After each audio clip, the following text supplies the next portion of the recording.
Okay, I'm going to call us to order at 5:05.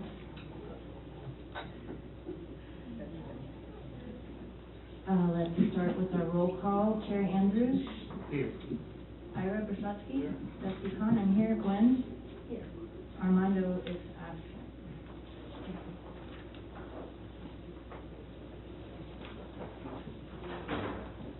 Alrighty.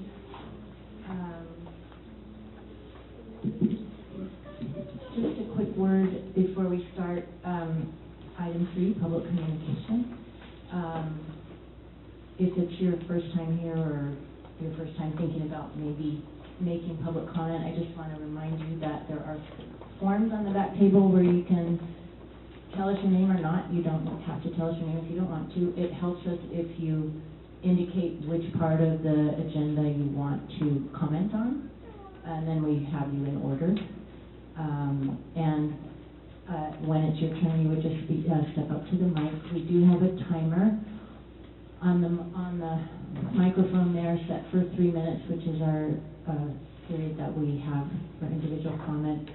I time it up here on my own phone, but the timer is there for you to use in case it helps you to keep track of how much time you have left in your comments. So let's get started. Mr. Lamb, would you like to begin?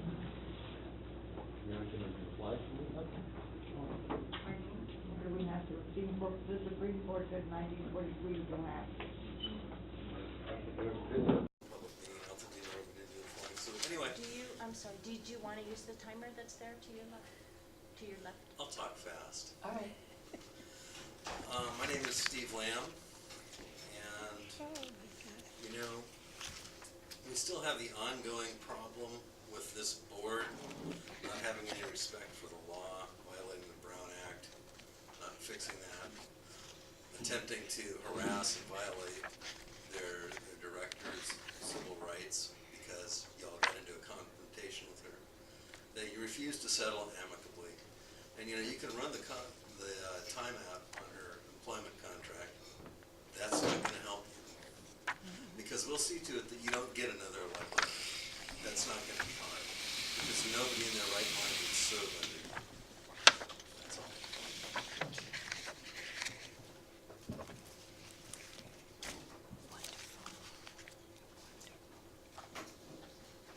Mr. Gronemeyer.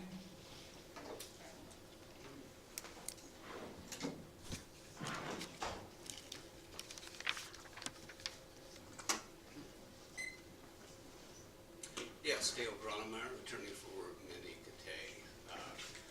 I want to comment that I believe we've made some incremental progress in the Pasadena Now op-ed by President Khan. She acknowledges that there have been missteps, and that is the first step in addressing what's happened with this board for the last year or so. But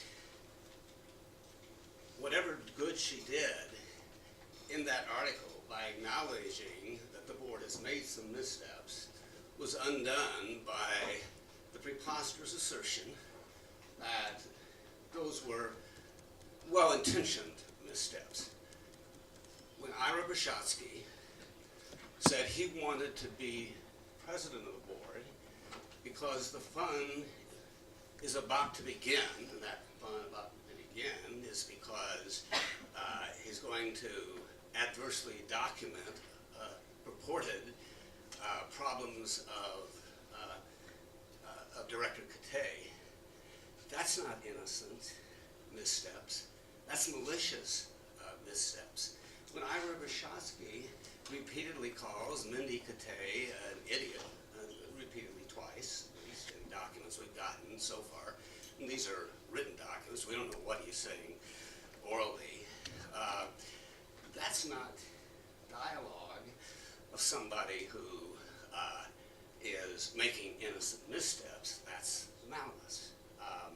And we could go on and on and on with the repeated demonstrations in the documents that we've been shoveling out to you that indicate that this was not some innocent misstep, President Khan. This was malice. And you need to come to terms with it. And you're not coming to terms with it. What you're trying to do is to pay a pile of money to Mindy Katay when you should be bringing her back and undoing the wrongs that you didn't do, but which you inherited, and which you keep your head in the sand and refuse to come to terms with. One of the things you've never come to terms with is the 96 documented violations of the Brown Act that we submitted to you. You had a time period by which you could have said, and I assume your attorney advised you of that time period, that you could have said, we won't do it again, but you never took that step that the statutes, the law allowed. So I'm pleased, and people should be pleased, that you, Ms. Khan, are running these meetings in a much more civil manner, but you have a long ways to go. Thank you. Thank you, sir.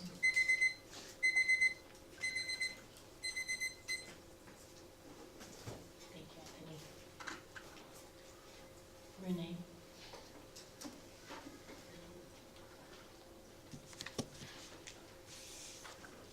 Thank you. I was going to do some things tonight, and then situations changed. I was going to bring Mr. Brushatsky some different magazines to read when the members of the public are addressing the board, but I ran out of time to do that. I actually bought copies of the Idiot's Guide to Robert's Rules of Order and Robert's Rules of Order for Dummies to present to you folks, to get an idea of how meetings are supposed to be run, because this board has so many problems doing that. But between the issue of the unexplained cancellation of Monday night's meeting, my own personal rush to get here, and then the challenges of meeting this special, my goodness, this special meeting tonight with the roadway closed out there. My goodness, we got 24 hours notice this meeting was going to happen, and apparently nobody checked to see if the public was actually going to be able to have reasonable access to the library for this special meeting. Now, if you take a look at Robert's Rules of Order, especially the Robert's Rules for Dummies that's available online, what you'll find is that special meetings are intended to address matters that can't wait until the next regular board meeting. Honestly, I can't think of what's on the agenda tonight after seeing it posted late last night and then reading the board packet that was posted sometime this morning. I can't see anything that can't wait till the next regularly scheduled board meeting. There's all kinds of stuff, but none of it is critical to the progress and process of this library district. At least 98%, whatever, of what's on the agenda. So it seems that, again, this board is not following proper procedure. This board is not doing what it's supposed to. This board is not serving the community in the way it's expected to. Rather, it's playing games. And it's wonderful to see this turnout tonight. Again, given all the issues, the fact that there's almost no notice, the fact that it's almost impossible to get here this evening.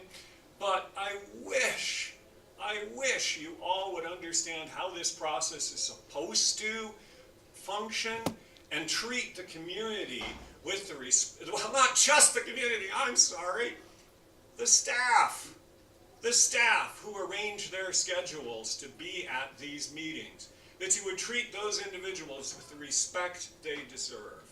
Thank you. Thank you, Renee.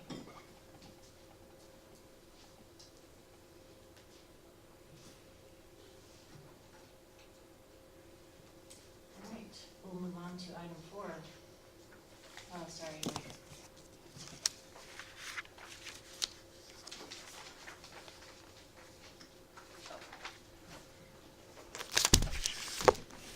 Oh, I'm sorry, Christopher, I have you down for number 3. Well, I was getting out of the shower yesterday and I saw something poking out when I was drying off. It was a gray hair poking on the chest. I thought I didn't want to die without filibustering here at the Altadena Board of Trustees meeting as well. So, I'm sorry.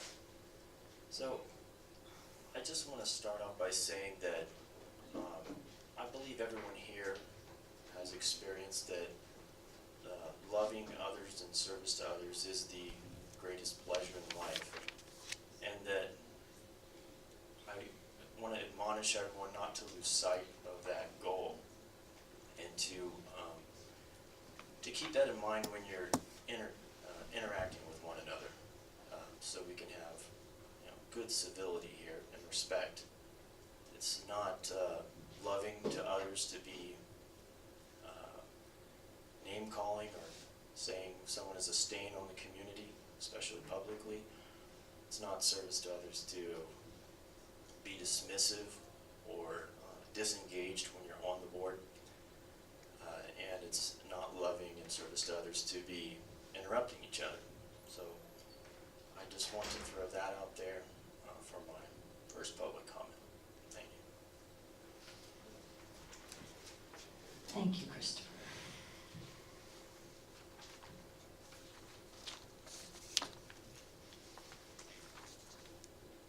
We're gonna move to item 4. And Stella, I'm gonna turn this over to you to just let us know about personnel news. So we have several new hires. Ben Youngstrom is our new part-time library clerk 1 in youth services. We have Hector Acosta, who is a part-time library clerk in public services, working in our adult services area.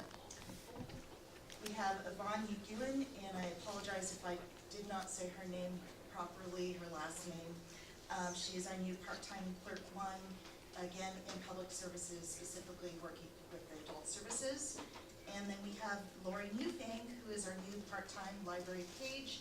And some of you who also visit the Bob Lucas location may have already met Lori because she has been volunteering there for quite a while. So we're quite excited about having all 4 individuals, and they're all doing a great job. In regards to resignations, Carrie Leahy, who was our part-time library clerk through the summer, she's come several summers in a row to kind of help us out. So she ended her summer service in August. Thank you. Thank you.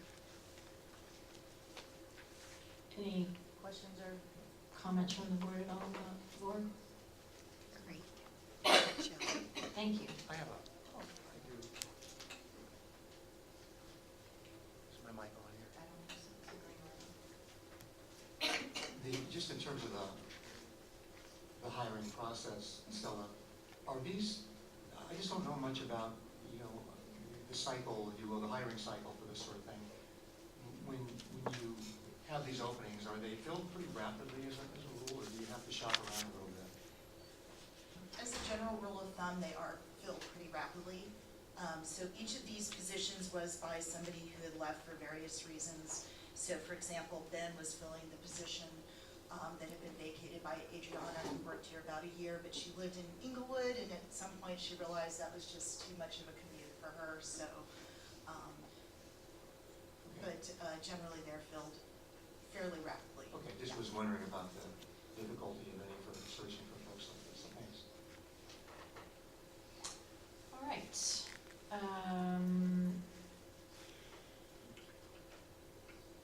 Item 5 is the financial reports for July 2018. And I don't know, either Stella or Nicole, is there anything in particular you want to highlight for us in your financial report?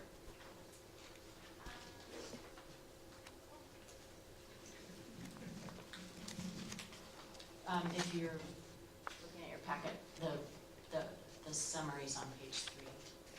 Yes, so at the bottom of page 3, you'll see expenditure highlights.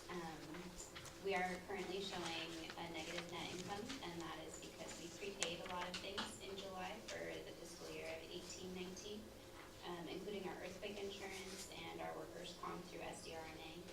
And then additionally prepaid was our unfunded accrued liability through CalPERS. By prepaying instead of paying monthly, we saved 3.5%, which is about $4,200. So it's a significant savings for the district.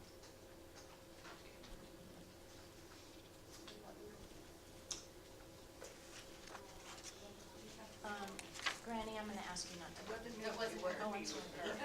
I'm so sorry. That's all right. I'm gonna ask you not to comment from the audience. Thank you. Any comment, question from Tobias? I would just remind us all that, it's September, and we always look at financial statements from, I have a oh, comment. okay. I was looking for the line to get, and so it wasn't fast enough to get out the continuation of the meeting. Professional and technical, the category for that, I noticed that technology maintenance fees have kicked up substantially. So is that, are we starting to blend in some of the items that you reported on, Christopher, a while back? Are those some of those fees? Right. So Okay. There have been approximately 2 annual contracts that have renewed.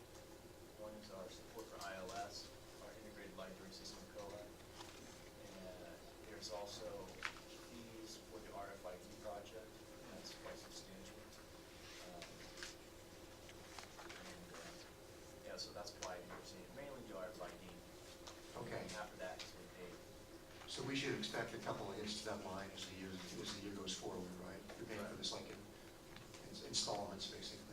Right, Okay. so it's broken out, the way it's broken out is there's annual fees and service fees that are usually in the 7185 account, and most of the hardware falls in the 7180 account. Okay, thank you. Christopher, would you just take a moment for those of us in the room who might not know the acronym that you just used? RFID, what is that? Radio frequency identification, that is to convert our collection over from barcode based to radio frequency ID tags that are used for identifying the items and materials management, check in, check out, and inventory primarily. Thank you. This is basically the same information you gave us a couple of months ago, or a month ago, regarding, thank you. I was just gonna say that, that our financial reports reflect 2 months ago. So Nicola's prepared this information based on what happened in July, and now it's September. So next month we'll hear about August. All Thank right, you. I guess I need to ask for a motion to, I didn't see one for number 5, I see one for number 6. I don't see it, but go ahead, Renee. Oh, I see, there you go, sorry. So again, this is a situation where the public had almost no time in which to review these documents, but I don't know if that matters really. My concern that I've gotten some response from the library about happens to be with the legal billings issue there. It shows $125.27, indicating an 85.4% reduction from the prior year's period. Doing a little bit of math and workaround, it turns out that I understand that legal billings for the month of July were in excess of $46,000, almost $47,000. That was for the month of July, the billings. The billings for June included a bill from LA County Council for $125.27, and then nearly $30,000 from the law firm of Best and Krieger. Of course, the prior month, the billings in May were also just about $30,000 from the law firm of Best and Krieger, leading to more than $100,000 in legal fees spent by this library district in just 3 months, i.e. May, June, and July. We don't yet know how much was spent in August, and clearly we don't know how much was spent in September because September isn't over yet. And I do recall, getting back to $125.27 from LA County Council, and that 85.4% reduction from last year, that somehow or another, I believe it was indeed the June billings weren't delivered to the library for some inexplicable reason till quite late. So it's possible that the check wasn't put in the mail in a timely manner, even though the billings from Best and Krieger for the month of July that totaled more than $46,000 show that that was paid in full. So apparently there's some ridiculous time lag going on. But lest anyone think that the legal billings of this library district are either anywhere near where they were last year, or that somehow miraculously they have gone down. Rest assured that this is a fluke, sort of to end all flukes, if that's all that it is. Again, more than $100,000 have been billed to this library district for the months of May, June, and July. Who knows how much August is, but signs and portents, as one might say, are that they will be substantially higher than in prior months for August. So, thank you. Renee. I have a question for Renee. You're out of order. Sorry. She's out of order. I can't ask a question of Renee during our meeting, I'm sorry. May I get up and say something then? You're out of order. Well, actually, I don't even She's have to do out it. of order. Would somebody mind letting the public know what the expenditures for the entire year prior to this year of legal fees has been? She's out of order. Madam President, if I may, Please. you may want to let her speak so that it gets into the record. Okay. She can make her question on the record. I don't know whether anybody here is prepared to give an answer, but we can certainly treat it as a public records request. And if there's a document that the district contains that contains the answer, we'll be sure that the district will be sure you get the answer. Okay, sure, go ahead. And then fill out the form later. Just go ahead. We know who you are. State her name. What's her name? I just wanted for Renee to let everybody know What's her name? that the reason we're comparing the legal fees this year is because it's customary to be spending less than $25,000 per year for this library, usually. And that's why we're so concerned about the exorbitant legal fees. So I'm sorry, it's not $700, as is in your report.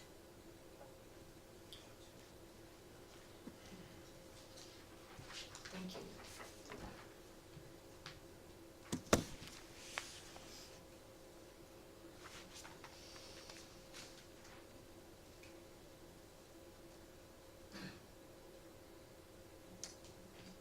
With that, I think it is time to ask for a motion to receive the financial reports. I'll motion. I move that we receive that report. Terry moves. I'll second. Iris seconds. All in favor, say aye. Iris. Aye. And Rita. Aye.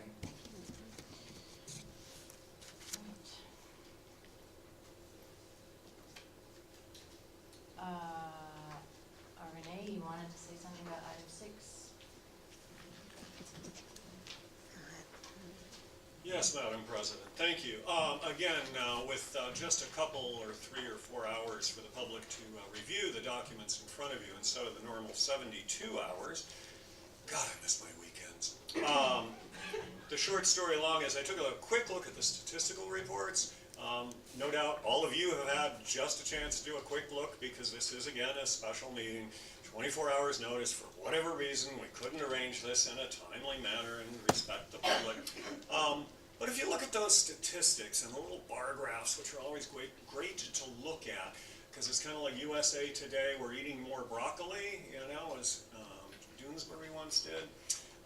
If you look at those, you'll notice something interesting.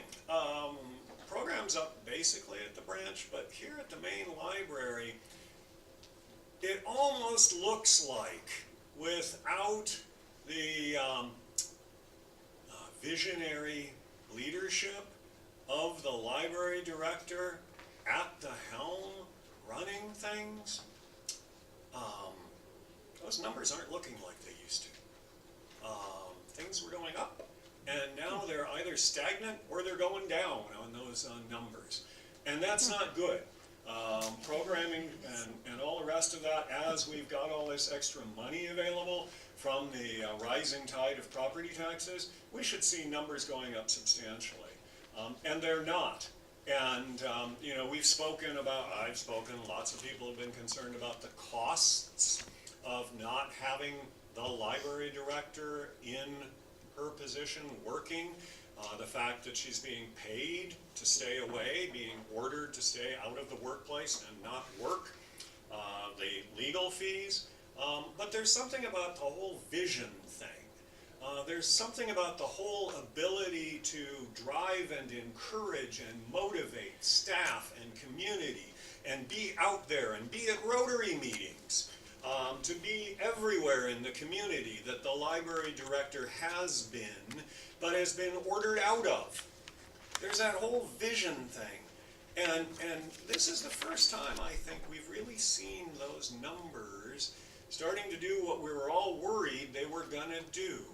And I want to remind you that, something missing from the agenda is my request that the the extension of the library director's contract be added to the agenda of whatever the next meeting would be. It's not there, so you're not going to talk about it.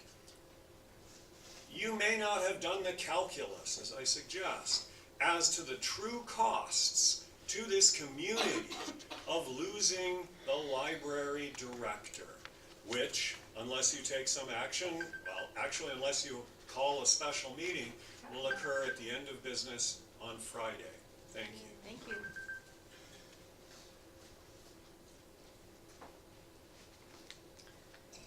So here we are at item 6. I am to ask the staff and the board if there is anyone who wants to remove something from the consent calendar for discussion.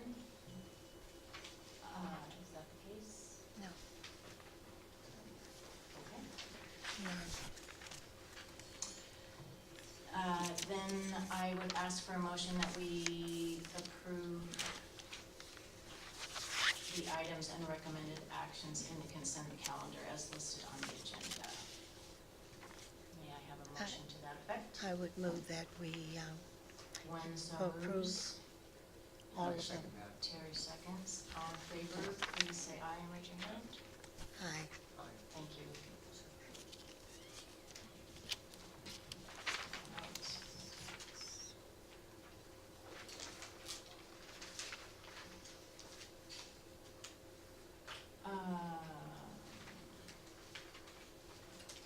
Christopher, before I move into 8, can I just ask you, there are 2 items on number 8. One is the ad hoc subcommittee and one is the CalPERS benefits. You had put 8. Was there one or the other of those that you were particularly wanting to speak to?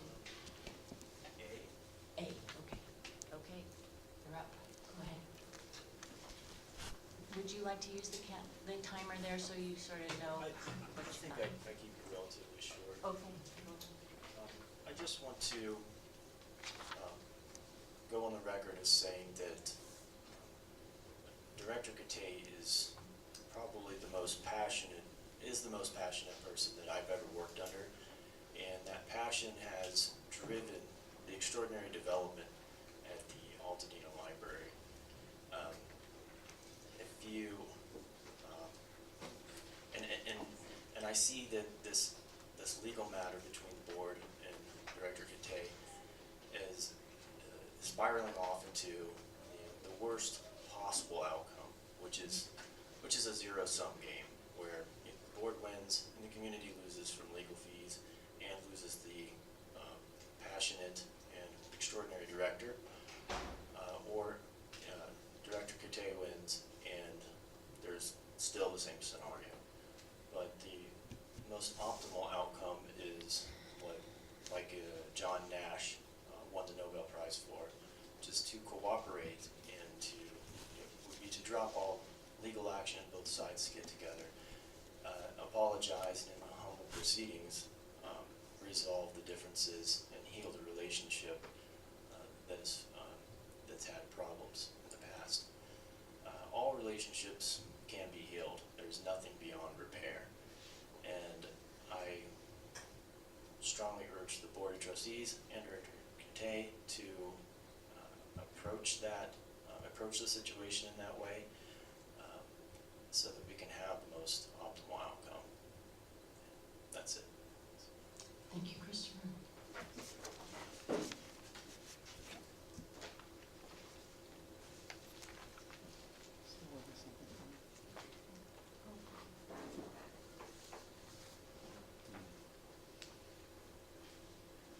Michelle.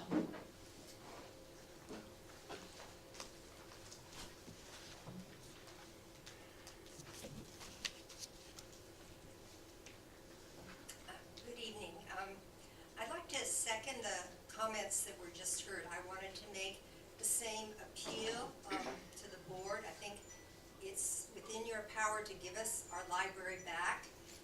This has gone on really a long time, and I'm sure there's enough blame to be spread around, but I wanted to speak for reconciliation and to, we had a library that most of the community was really happy about the way it was going. Everyone was working together.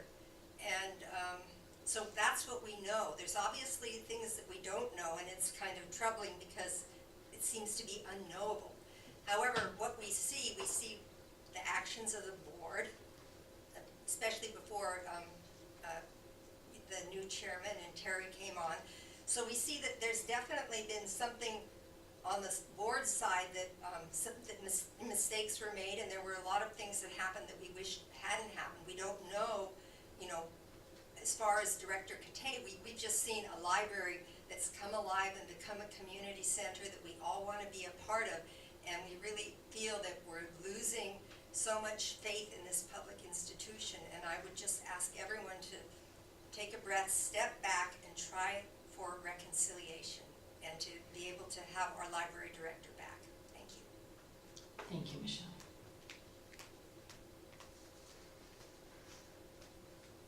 Renee.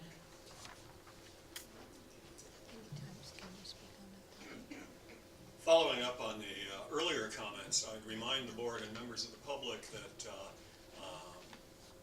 the attorney for Ms. Catay, the library director, has repeatedly come up here and said that all she wants to do is get back to work.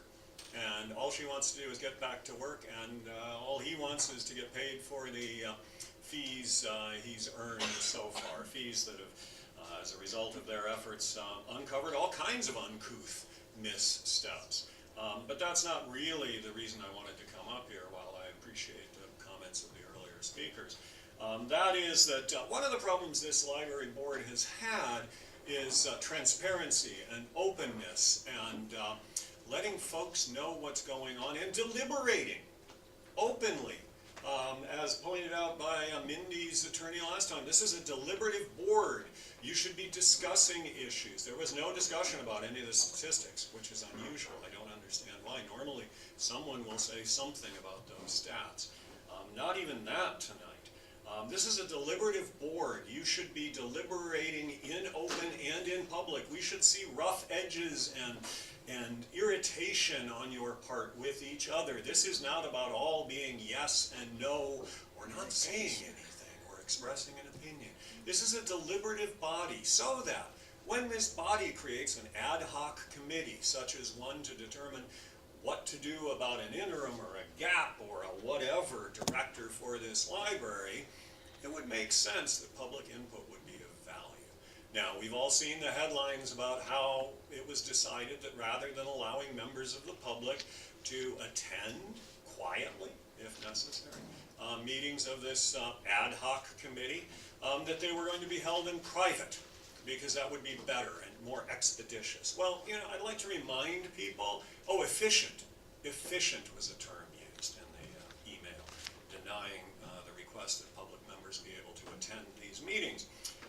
Efficient government is not necessarily good government. In fact, our system of government is specifically set up to ensure that it is inefficient, that it is slow, that it is determined, that there is proper prior planning to prevent piss-poor performance, as they say in the military. And the reason for that is that efficiency is not always good. As they say, Mussolini got the trains to run on time. But our government should be open, it should be deliberative, it should be transparent, and when this agency's board has a history of being anything but that, you all should rush to an opportunity to embrace transparency. Thank you. Thank you, Renee. Joan? Do you say Rebeck? It is Rebecca, thank you.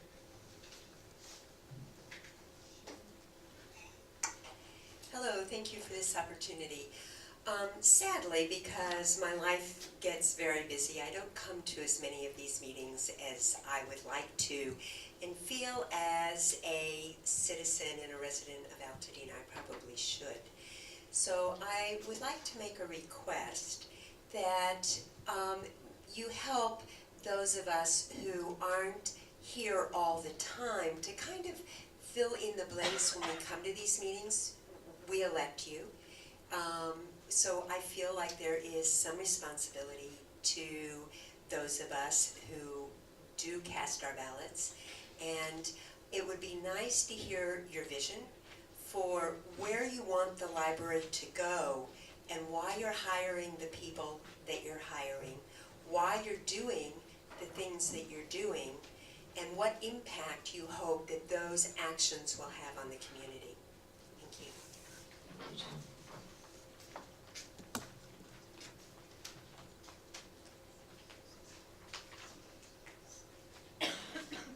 Mr. Gronemeyer?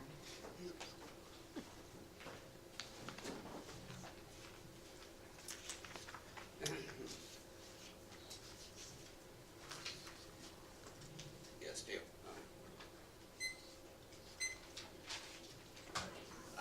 Yes, Dale Gronemeyer, Director Catay's attorney again. Excuse me, sir, would you put the mic up? Sure. Thank you. I wasn't going to speak on this item, but the issue of reconciliation has been appropriately raised by Christopher and others. And I just want to briefly address that. Mr. Duran, sitting in the front seat here from BBK on Memorial Day, called me and asked me to make a monetary offer for Director Catay to leave. I discussed it with Director Catay, and we refused to make a monetary offer because our position is she should come back to work. But I was told on several occasions that this board will never consider bringing her back. And ultimately, we have made a monetary demand. We've been engaged in negotiations, and I don't negotiate in public, and I'm not going to comment on what those negotiations have been. But the clock runs out on Friday. That is the last day of Mindy Catay's contract. And in case there's any illusion that sort of puts her off in the sunset and instincts, it doesn't. In fact, I served on the board earlier today by email, and I'm going to serve personally all the board members and Ms. Terraza with our third government code claim. The government code claim is a necessary preliminary requirement for a lawsuit. And this government code claim addresses two issues, one of which I'll address in the next agenda item, but one of which is that using the fact that the day is coming up in 2 days that her employment ends, we are asserting that the library is liable for that, and we will proceed to litigation on it. So I'm going to serve this upon the board members, and thank you for your attention. Thank you, sir.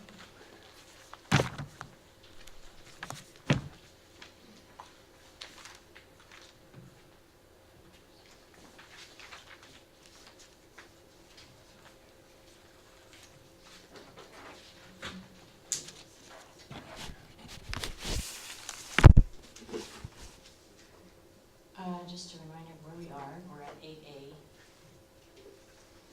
And if you were here last time or read our minutes, you will know that Terry Andrews and I were appointed as an ad hoc subcommittee to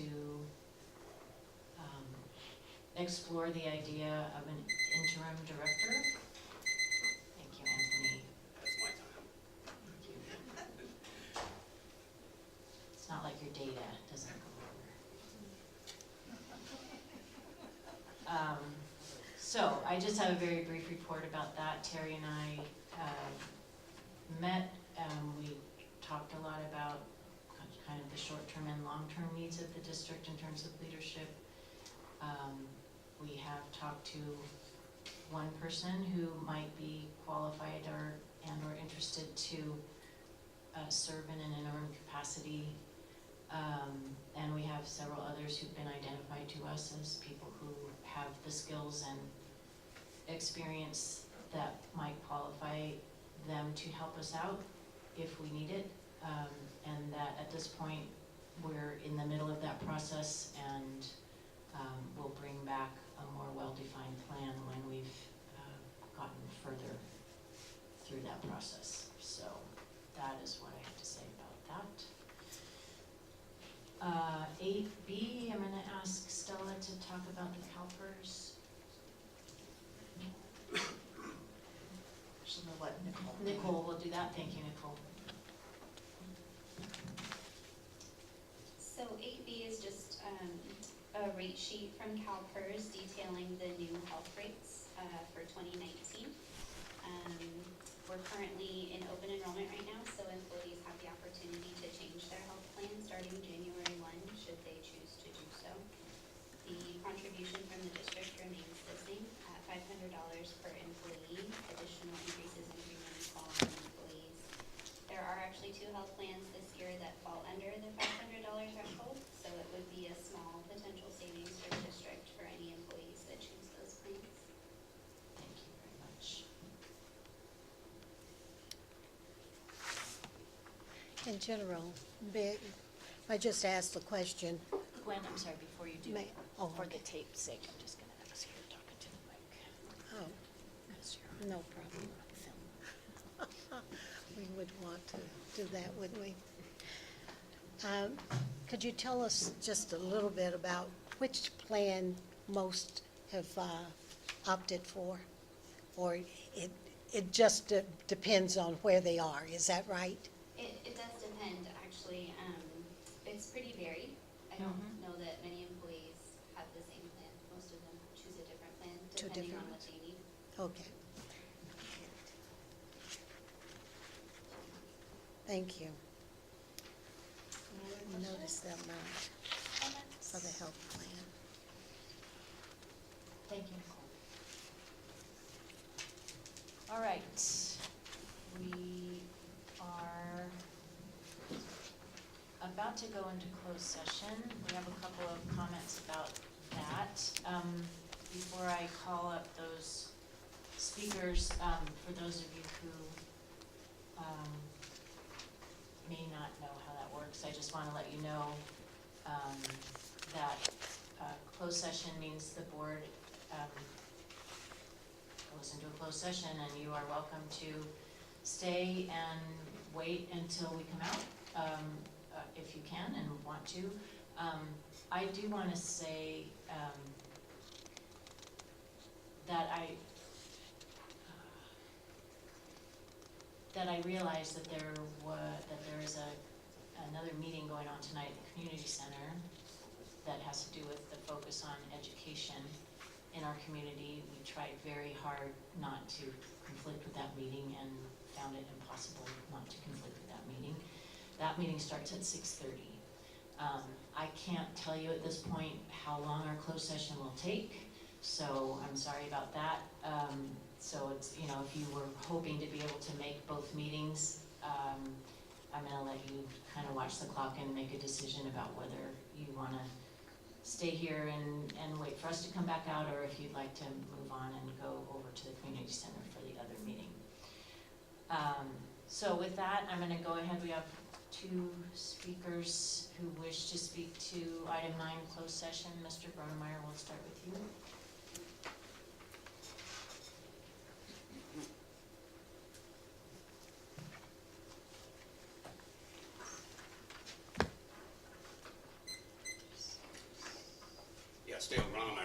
So I mentioned that in my last remarks that the government code claim that I have served upon the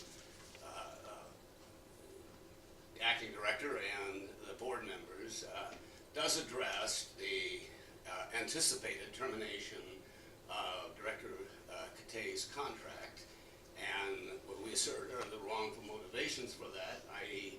sexism, retaliation for whistleblowing because of the Brown Act, and a new basis, retaliation for exercising her constitutional right to petition the government for redress of grievance. And it's that issue that I want to discuss a little bit right now, because there's another aspect to that. I have come up here regularly since May, since Director Katay was put on administrative leave by President Khan with a statement that it's pending an investigation. And I've kept asking, what are the charges of the investigation?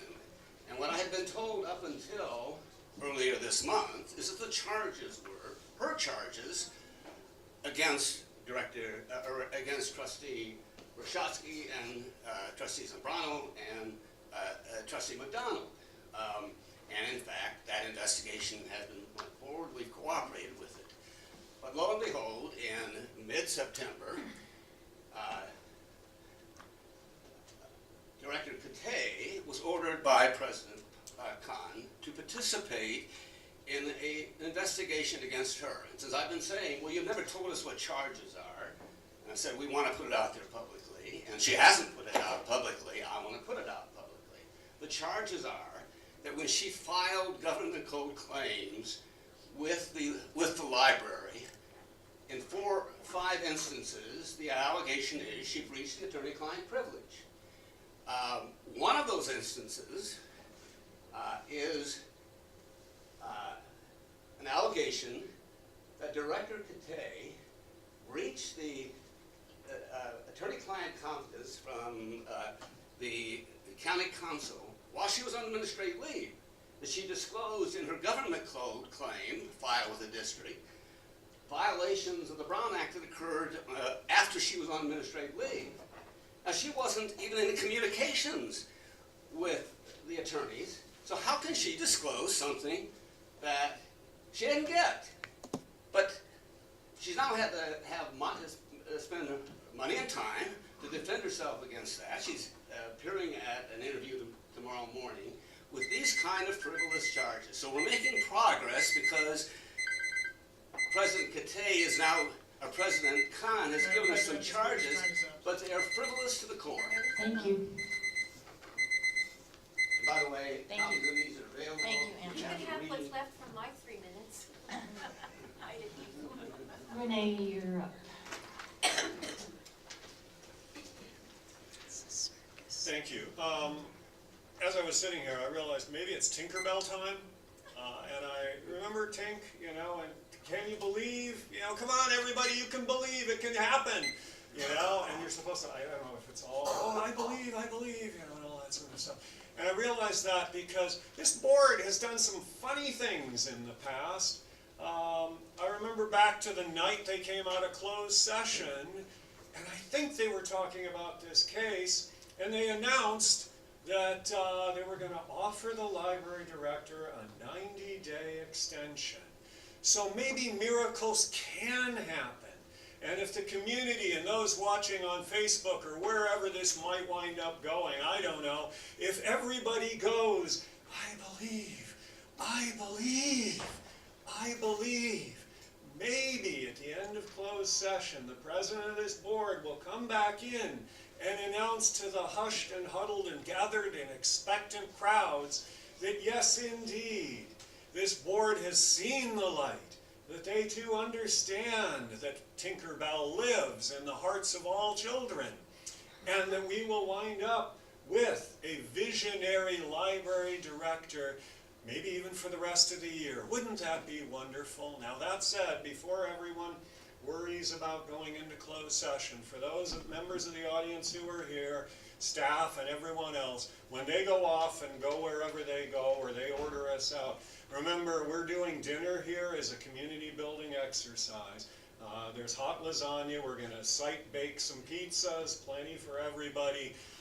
There probably won't be any for the board when they come back out, but there'll still be plenty of time to make it over to the community center in time for that meeting that somehow, I don't understand this, I got a couple more seconds. How could this meeting not be scheduled at a different time? How?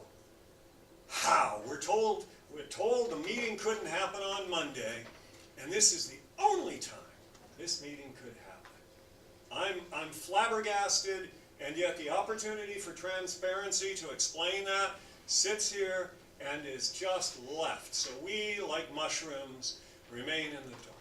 Anyway, lasagna, pizza, brownies, all kinds of goodies for good boys and girls. Thank you. And we have 100 bottles of wine in the director's office.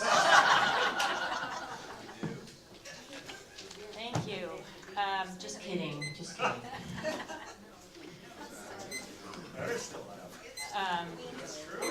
So I'm adjourning us at 5:55. We'll see you when we see you. Madam President, please announce the closed session items. Oh, I'm sorry, thank you. The closed session item is pursuant to the Ralph M. Brown Act for the purpose of discussing and taking action on the item as follows: conference with legal counsel regarding existing litigation of Kitay versus Alstine Library District et al. Thank you.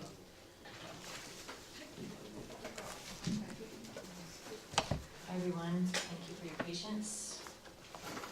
I'm calling us back in session at 8:20. Ruben, I'm going to let you speak to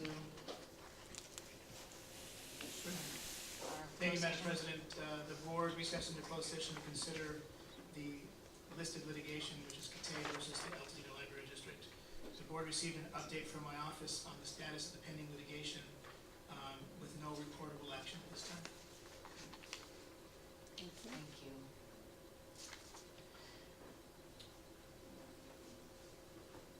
Renee, I guess you want to talk about number 12.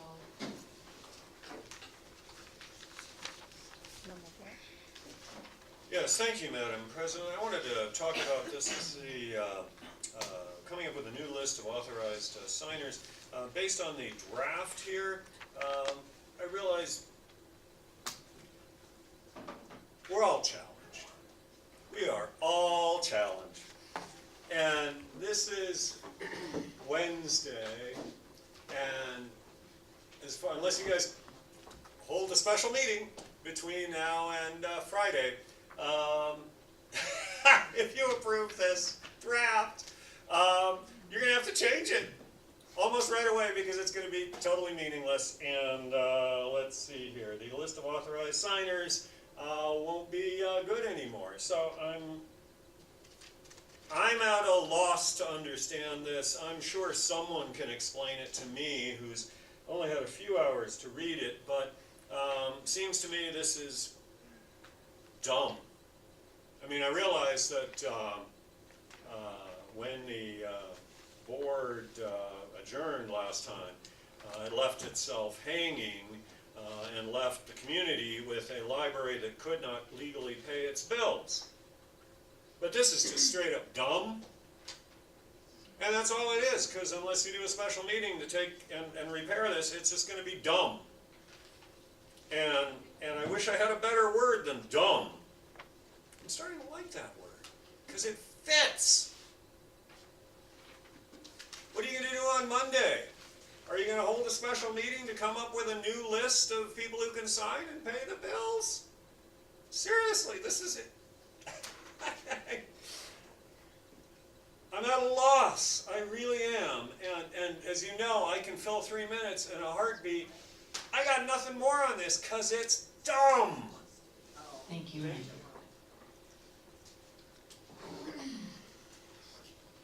So this resolution 201807 is the designation of an additional signer. That would be Estella for fiscal documents. I don't know if there's anything more you wanna say about it, Stella? Or, So I think she's already assigned. I'm already assigned. I'm sorry. I'm sorry, it's to add Christina McCallum. Oh, thank you, as a sorry, signer. sorry. I misspoke. So Stella, was the library able to pay the bills this time with one signer, is that correct? So we can use one signer, however, best practices for checks and balances to have two signers. But yes, we can. So there was no write our disruption of checks with one signer. bill paying, got it, thank you. And this resolution says that the following are no longer authorized signers. Is that what we're, down at the, on page 41? Is this the draft? So there were two issues, and Nicole, if you want to speak to this, but one is authorized representatives, and the other one is authorized signers. So we needed to add an additional signer. According to the financial policies of the district, we are supposed to have 2 signatures on each check. So not having both signatures would be not following the financial policies of the district. The letter with the authorized representatives, I think, Gwen, that was your question, that's updating the bank. Okay. So for Ryan, both of these are related to Ryan leaving. Okay. Thank you, Kylan.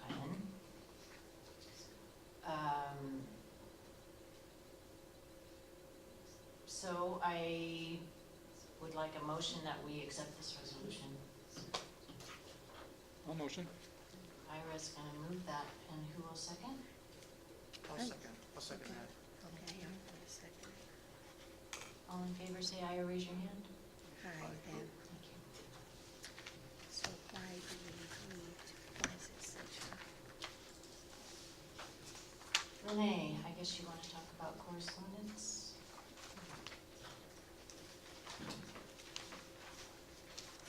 Yes, thank you. It's good to see correspondence from members of the public showing up on the board packet. And my concern here is regarding one of the letters that I sent in, that's in there now, having to do with the appropriateness of having Best and Krieger represent the board and the library simultaneously. And as I point out in the letter at some length, there are some ethical considerations, I believe, that should preclude that from occurring, given the potential criminal charges that members of this board are likely to face in future, and that the interests of those board members who currently comprise a majority of the members of the board do not necessarily align with those of the library and library district itself. I believe that's a conflict that cannot be overlooked and cannot be explained away. If the board wants to have its own legal counsel, that's something the board should do. If the library needs legal counsel, that's something the library should do. But BB&K is currently putting itself as indicating that it I'll get there. That it represents, when it needs to, the library individually, and at other times, the board. And again, I don't see how that can be ethically explained away, and I believe it's a conflict that does a disservice to this community. Thank you. Thank you, Renee.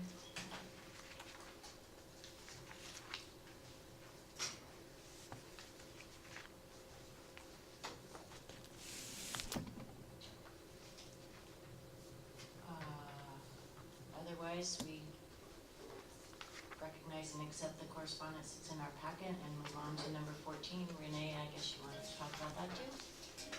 The Library Foundation, May I? 14A. Okay, never mind. Yes, thank you. Real quick, I just wanted to point out again, Dina is Saturday night. Everybody's looking forward to a grand time. I understand there's going to be some special surprises that should be just absolutely wonderful to watch and enjoy. But at the same time, I think it's really important that we all recognize and appreciate those individuals and local companies that have stepped up and done well above and beyond what is expected in terms of those who have donated substantial amounts of money or purchased tables or whatever. And just because I can, what the heck, let me throw out a name or two.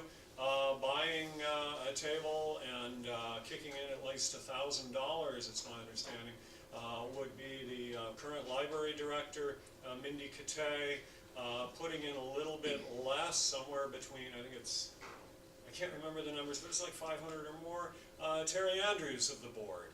There's still time for tickets to be purchased, still time for board members to step up and kick in money so that they can get that same level of recognition that really does help. Oh, and also, it's my understanding that members of the community are also stepping up and buying tickets specifically to ensure that members of staff can attend this wonderful event. Because it is kind of expensive and kind of pricey, you know, and staff doesn't make all that much. So it would be really nice if more people could do that. Thank you. Thank you, Renee. Mark, I knew you were here.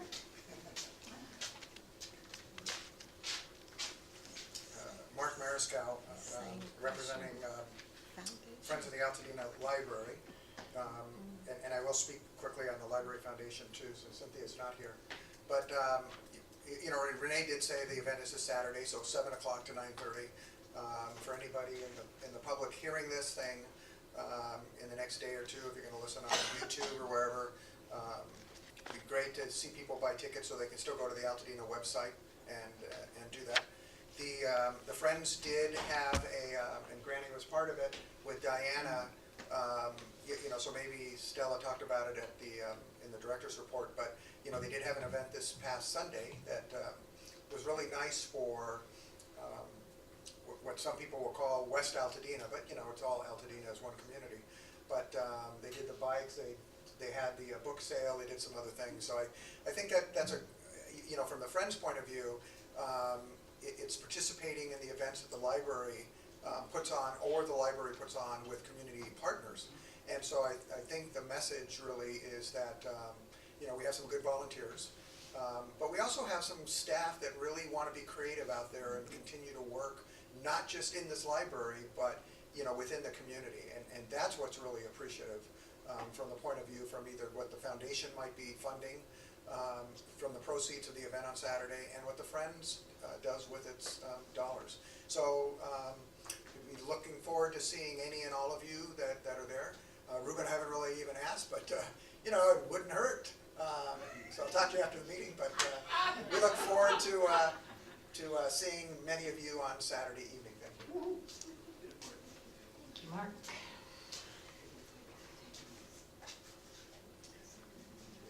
We're at item 15. Does any board member wish to speak to anything?